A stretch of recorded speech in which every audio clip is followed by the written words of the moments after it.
This is Duke University.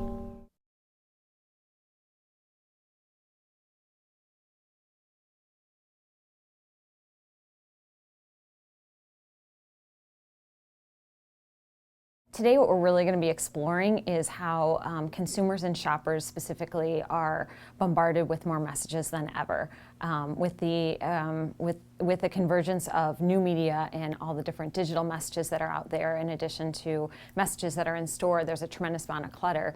And as marketers, how do we really break through this and start understanding some of the factors that may be going on in shoppers' and consumers' minds that they may not frankly be aware of? So in fact, 95% of all the brain's decision making happens in a subconscious state. So what we'll explore today are things from inside the retail environment. So how can messaging and signing impact how shoppers are thinking and feeling about your product?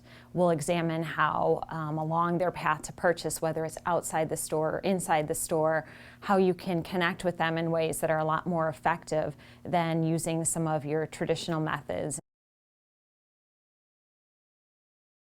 Outside the retail environment, we'll look at how product placement and advertising is seeding ideas within your subconscious state that then impact your behavior later.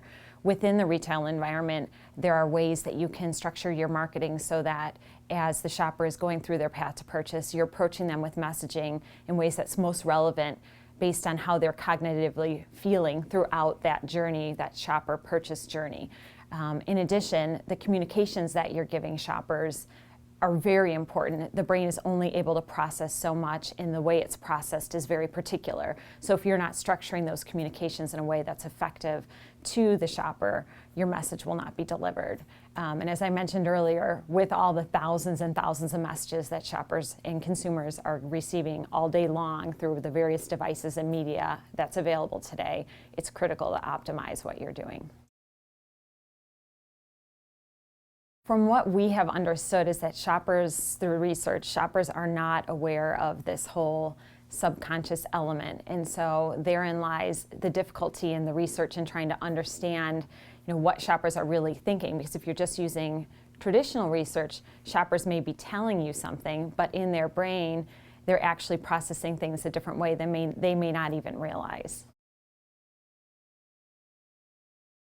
This is a very new and emerging area for a lot of companies, and frankly, it's an expensive research endeavor to take on. So there isn't a lot of intelligence in this space out there yet, but it's definitely developing. You'll see more sophisticated retailers and marketing companies developing heat maps to understand, where shoppers are what their shopping path is within a store. They'll be looking at, from a visual standpoint, where are shoppers looking on the shelf to just really understand how shoppers are processing information in ways that they may not be able to articulate through traditional research methods.